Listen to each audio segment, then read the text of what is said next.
Hey, my name's Chef Corey Hooks here at Caldwell Community College Technical Institute, Culinary Department. Today we're going to work on a stuffed pork loin.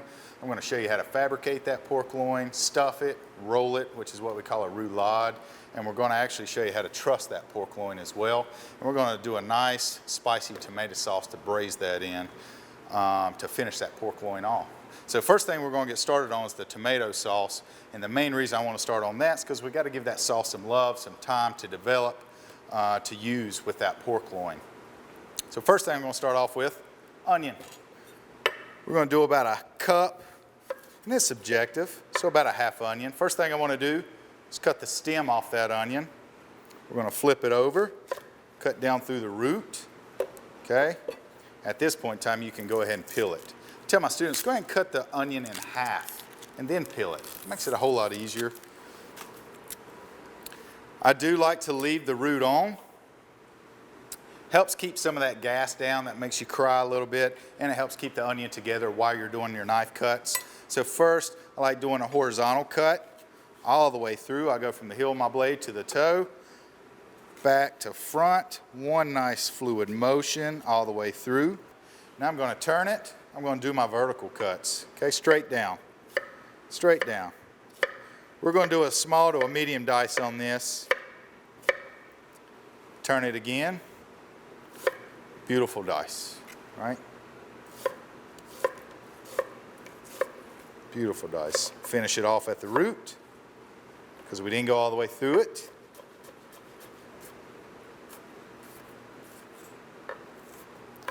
There you go. That's going to start our nice sauce. Let's go ahead and get our pan hot first. Okay, always get your pan hot first. Then we add our fat, whether it's canola oil, olive oil, clarified butter. We're going to use olive oil for this one. We're actually going to be pretty generous, okay? So 2 ounces of olive oil will be great for this. Like I said, generous. It's going to add a lot of flavor to this dish. All right, what we're going to do is we're going to start sweating these onions. What does that mean? That means we're going to start pulling the sugars out of this onion without fully caramelizing the onions, and we're going to turn it translucent. So once you start getting that translucent look, see our pan's already hot, our oil is already hot. Control your heat if you need to. Turn it down. This onion is going to help cool your pan down, so that's why we want to make sure it's hot first. All right, so the utensil I love to use is a wooden spoon. So after we add those onions to the pan, grab you a wooden spoon, give a nice stir. We're going to start sweating those onions. Notice there's no color, no caramelization, all that beautiful olive oil. We're going to slowly pull the sugars out of these onions. Now I always tell my students, if you feel like you're getting too hot, don't play with your knob all the time. Just take your pan off, okay? Cool it down. Get it to the correct temperature you're looking for, get it back on, okay? Cooking is essentially controlling the time and the temperature that product sits at, right?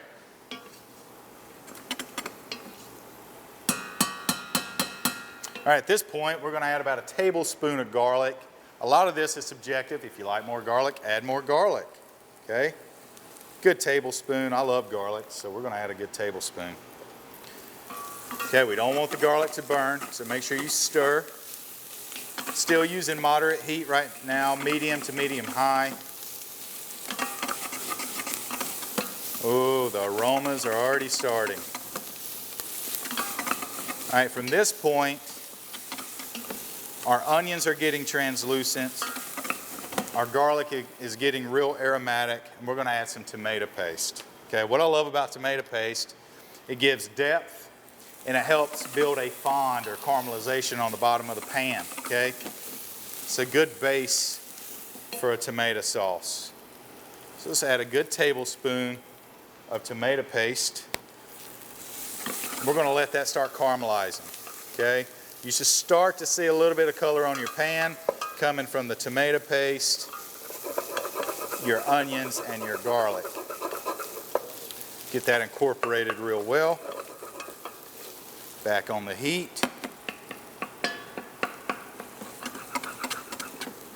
And we're going to let that caramelize for a few minutes.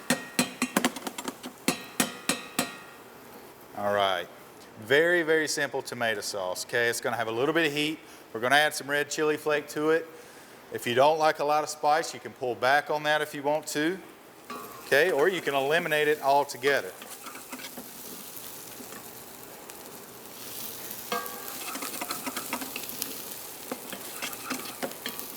All right, so now you can start to see some caramelization on the bottom of the pan.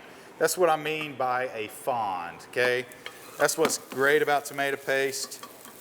You're building that fond on the bottom of the pan. At this point, we're gonna add our tomatoes. I'm using a mixture of diced and crushed tomatoes for this dish. We need the liquid from the crushed. I like the texture from the diced.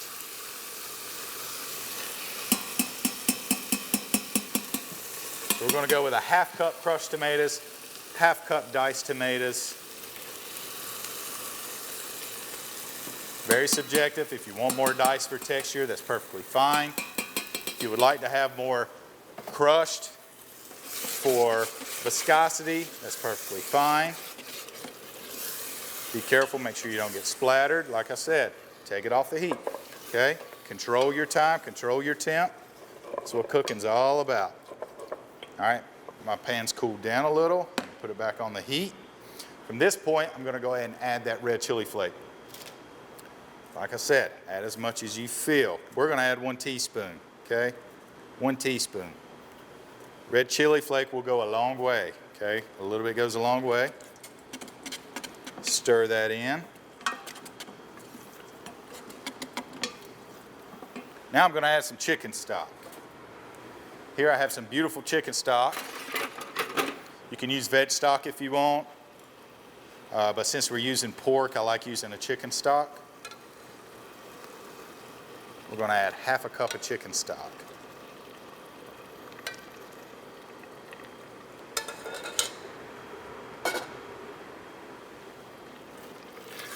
Bring this to a nice simmer. Boiling's around 212, simmering's around 190 to 200 degrees. So a beautiful simmer, low and slow. We need to develop the flavor of this sauce. Any sauce needs time and what we say love to develop those flavors. All right. So at this point, I'm actually going to season just a little bit, okay? Not much, because we can always add at the end, but you can't take away.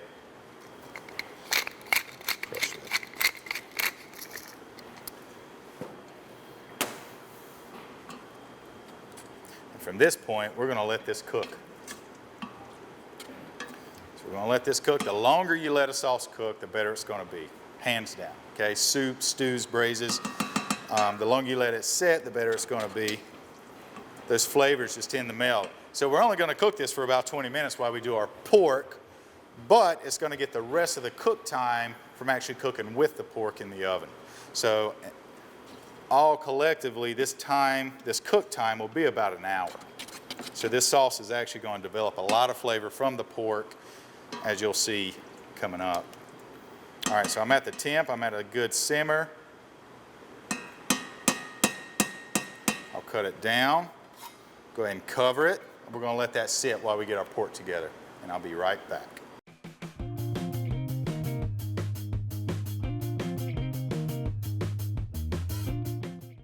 All right, we got our beautiful tomato sauce working behind us, low and slow. We're going to let that simmer while we tend to our pork loin here, or excuse me, pork tenderloin. So this is our tenderloin. Has a little bit of fat on it, a little bit of silver skin we're going to clean up, okay? We don't need to take all the fat off. What's neat about fat is you can actually feel where the thick parts are versus the thin parts of fat. So if it's very, you could say mushy or soft, that's going to be your thin fat. And if you got some firmness, that's going to be a thick piece of fat that you need to go ahead and take off and remove. Yeah, there's not much fat on a tenderloin. So what's great about the cooking process is it's going to melt a lot of that fat off, so we don't have to cut it all away. Plus, we want to keep some moisture in this protein as well. So what we're going to do is we're going to take this silver skin off right here, which is right under that thin piece of fat. Okay, tip your knife straight through, all the way out. Try to take as little bit of meat off as you can. Okay? You can see that silver skin, and what that is, that's connective tissue. It's very, very tough. Okay, so we need to take that off. It's what attaches muscle to bone. Very tough. Take that off. One more good strip here. We'll check the other side, make sure that's cleaned up.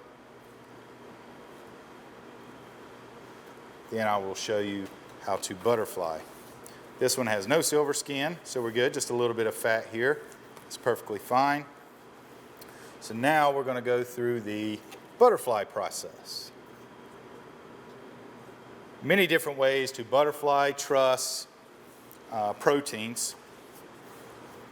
Okay, I like starting in the middle of the protein when we're talking about cylindrical or elongated proteins, pork loins, beef tenderloins, a large turkey breast, chicken breast, etc.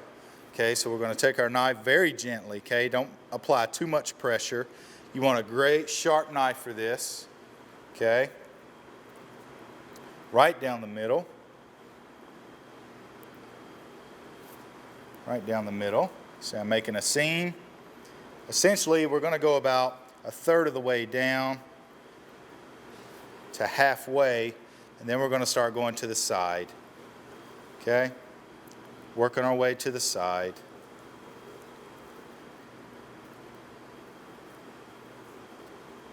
You can see how this pork loin is going to start to roll open. Now, can you start at one half of the pork loin, cut all the way through the center and flip it open? You can. It's just not going to be as consistent all the way through the protein doing it that way.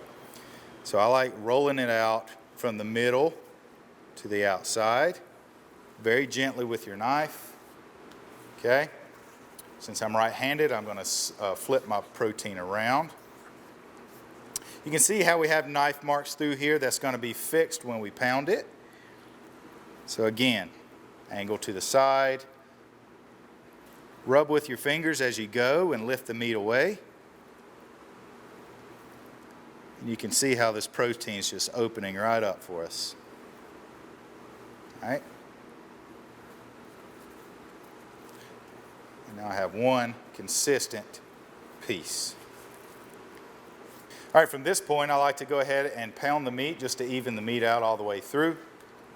After that, we always season our proteins, okay? So you can use a piece of parchment for this. You can use saran wrap, whatever you have available. I like using parchment. Don't use wax paper. Wax paper tends to break down too easy, so parchment's always the way to go. Notice as I pound this pork tenderloin, I'm pounding in the direction I want that meat to lay open, okay? So don't be too hard, okay? It's a tenderloin, it's not a leg of lamb, so it's a little bit more tender. Now on this side, I'm going to pound it away. We're going to start evening this meat out. We're going to take those knife lines out.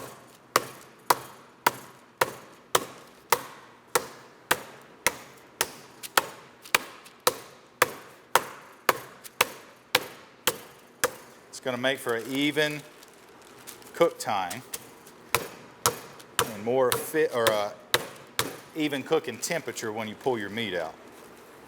All right, let's get rid of that. So now we have more of an even thickness all the way through our protein. Okay, it's butterflied open just a little bit more, slightly more. So from this point, we're going to go ahead and season. Kosher salt.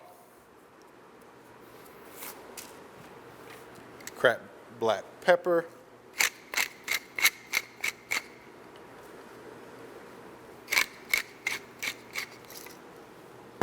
Both sides, right? So this is going to be our inside. We want to make sure that outside gets seasoned as well. Kosher salt.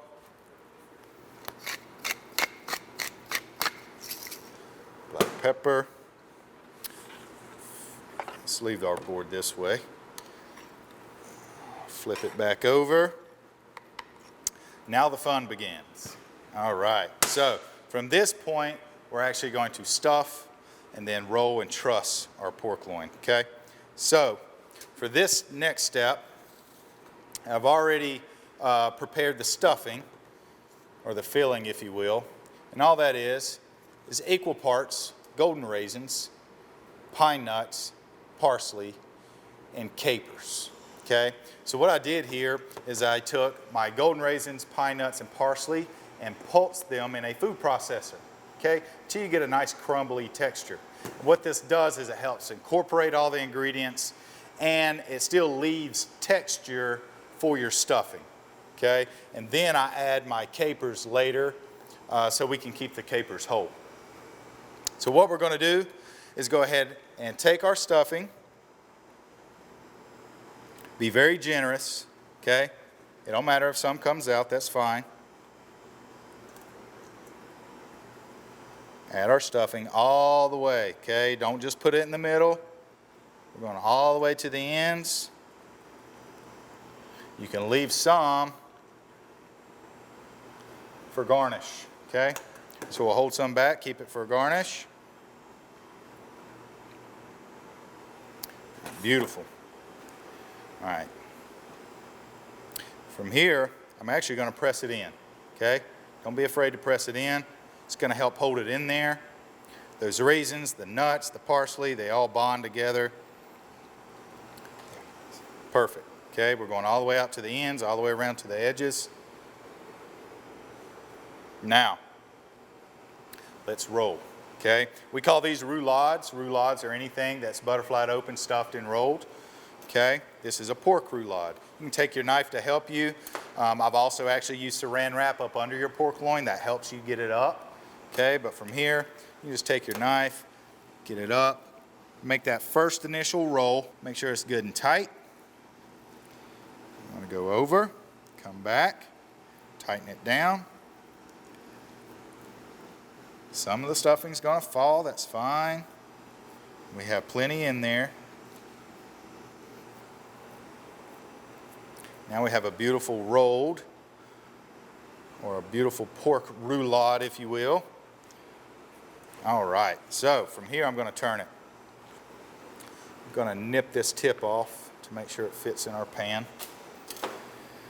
Now for the trussing. Now there's many different ways to truss cylindrical proteins. You might find a nice technique on YouTube or online, but today I'll show you mine. Always make sure you get enough twine, okay? You can find this butcher's twine at Walmart. Your local grocery stores now have it as well. Rule of thumb, get your wingspan, okay? You can always cut some off, but you can never add to it, okay? So make your first initial knot at the top. Just a simple granny knot. Okay, we're not getting too sophisticated here. Simple granny knot will work. From this point, we're going to truss it. If you're right-handed, make sure the loose end is on the right side. If you're left-handed, make sure it's on the left side. This is my simple technique for trussing. Make sure you pull the string behind. There's your loop. Put your loop down. Pull it tight. That's it. Simple, simple. The main thing is just make sure it's straight. Okay, we want to keep it in a nice straight line. Cinch it tight. We're going to make another loop. Draw it down. We're going to pull it tight. Remember, just make sure we're going to keep them straight. So I can pull it over, cinch it tight. Manipulate it if you have to. Some of the stuffing's coming out. All right, next loop. Now with this, I'm already halfway down the protein. Come from this end. Back up. Cinch it tight, just like the others. The reason I keep pulling this way is because I want to keep it lined up. Okay, another loop. Back side. Cinch it tight.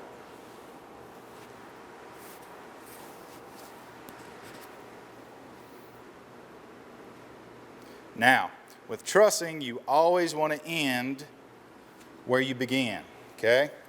What does that mean? That means I began up here. That's where I want to end. So what we do, That's why you always want extra, okay? I'm going to run our line up the back side of this protein.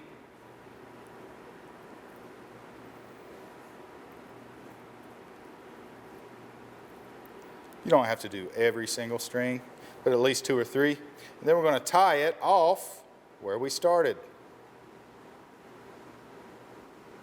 Simple granny knot, nothing too sophisticated. Okay? Simple, that's how much we have left. We can always cut it off, right?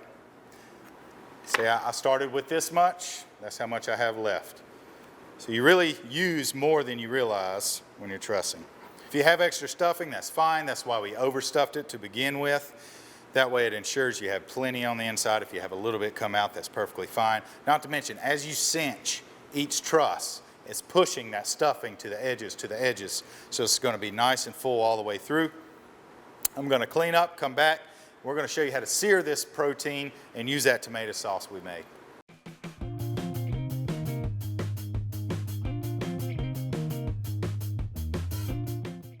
All right, now we have our beautiful piece of pork trussed, stuffed.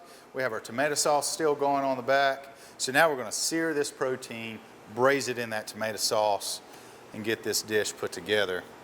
So we've already got our pan on. We've got it hot, extra virgin olive oil, just enough to coat the pan.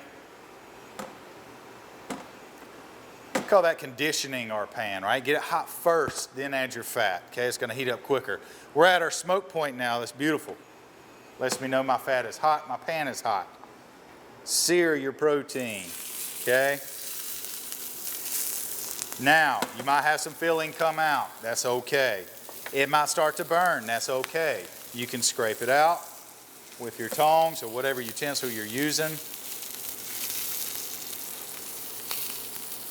We've already seasoned it. Notice I didn't season with salt and pepper. We did that before we trussed and stuffed it, so you're fine on that. I'm manipulating my fat, moving it around, making sure that I have even distribution.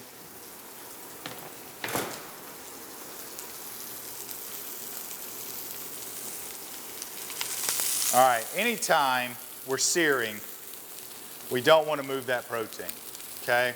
It's all about, like I said, controlling the time and the temperature. If you feel your pan's getting too hot, take it off a little bit, okay, like I've said before. But I don't want to be moving my protein around. I think one of the biggest issues people have at home is they overcrowd their pan for one thing, and all the protein steams instead of caramelizes, and they have a bad habit of wanting to flip it, turn it, stir it. So when you add protein to a pan, we got to let those sugars caramelize all the way, okay? Believe me, fat is not keeping your protein from not sticking to the pan, okay? It's not the fat doing that, it's the sugar, okay? You can put as much grease on a grill or in a pan as you want, but if that sugar is not caramelized yet, it's not going to release from that pan, okay? That's just the sugar melting. So you want to fully caramelize that sugar first.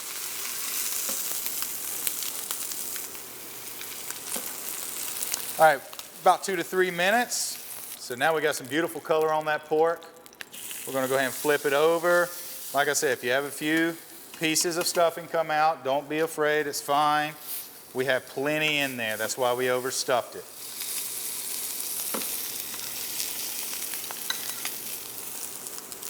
Reaching our smoke point, it's okay. Take the pan off if you have to. Control your heat. You're in control here, okay? Don't let your stove control you. I'm going to add a little bit more fat just because we're dealing with tenderloin and it's lean, okay? Back on the heat. We're going to check that caramelization. We're looking great. I'm going to go ahead and roll it on its side. We're going to try to sear every side of this protein. What do I mean by a braise? Braise typically means a large cut of meat left in a single piece or large pieces braised in a liquid. Okay, typically it's a tougher cut of meat. We are using the tenderloin for this, so we're not going to braise it for a long time. Okay, we're really braising it to incorporate the flavors from the tomato sauce and the pork. Notice we got color on all sides now. Now it's time to introduce that beautiful tomato sauce we made. All right, let's look at that tomato sauce. This has been cooking on the back. Oh yeah, it's just been simmering. Beautiful tomato sauce. It's been simmering for about 20 minutes now. Remember, the longer it cooks, the better it's going to be, so that's why we're going to cook it even more with that pork loin. We're going to finish with a little bit of parsley. It's going to give us some beautiful color, some more flavor. Remember how simple this tomato sauce was. Onions, garlic, tomato, chili, okay? Where do you think the complexities come in for this sauce? The complex flavors are going to come from your pork loin, your pine nuts, your capers, your golden raisins. So one thing I love about this dish is you got the briny, salty from the capers, the sweet from the golden raisins, the creamy, nutty flavor from the pine nuts. All right, so from here we're at a simmer. We're going to cover this. We're going to put this in a 350-degree oven for about 20 to 25 minutes. Make sure your thermometer reads around 135, carries over to 145. You're going to have a beautiful braised pork loin. Now we have our beautiful pork loin. Oh yeah. It's that beautiful sauce. Notice the color, it's a lot lighter than it was when we first put it in. All the flavor from that pork loin's come out in this sauce. Go ahead and leave it back on the heat on low, okay? We can start reducing that sauce. And we're going to finish it off. A little bit of seasoning, a pat of butter if you wanted to. While that stays hot, we'll tend to this pork. Rule of thumb, always rest your proteins. 5 minutes per pound's a good rule of thumb. So we've cooked this pork loin. We're going to let it rest. Turn this down just a little bit to a low simmer. Cut your butcher's twine off. Okay. Go ahead and cut each link. It's a lot easier just to go ahead and snip each link and then pull them out. Okay. There is a method to the madness of trying to cut it one place and try to pull it all off, but it tends not to work out so good. So go ahead and pull each link just like that. And it should come off fairly easy. You can roll it if you have to.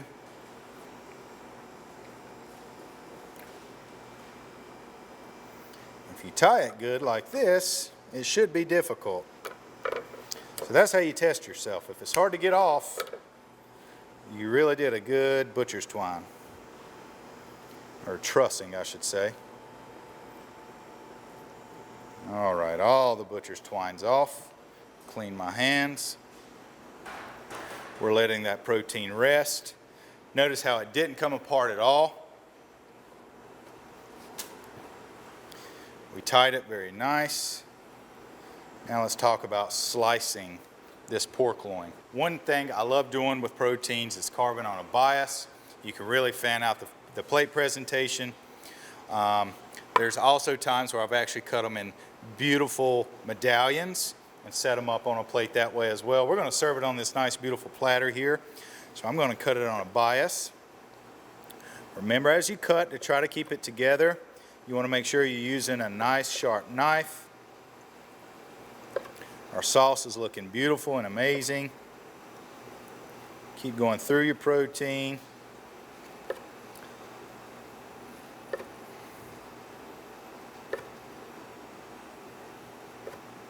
Just like that. I'll let you get a close-up and see that beautiful stuffing in that pork loin there. Okay, so move this to our board very carefully.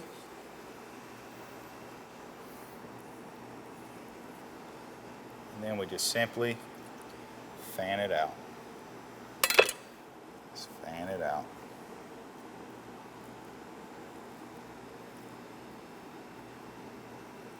All right.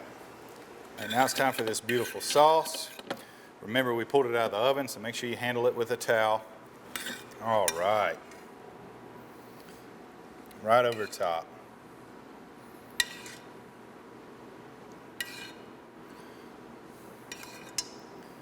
That's beautiful. You can smell the pine nuts in this sauce. You can taste the sweetness from the raisins. Believe me, after you cook this pork, it's not just a simple tomato sauce no more.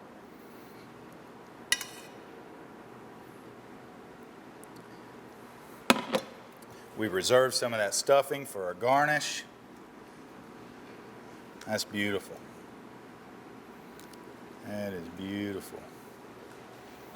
A little bit of parsley, finish it off. And there you have it. A stuffed, trussed pork roulade, capers, golden raisins, pine nuts, and parsley with a beautiful spicy tomato sauce. Again, thanks for being with us here at Caldwell Community College Culinary Arts. My name's Chef Corey Hooks. See you next time.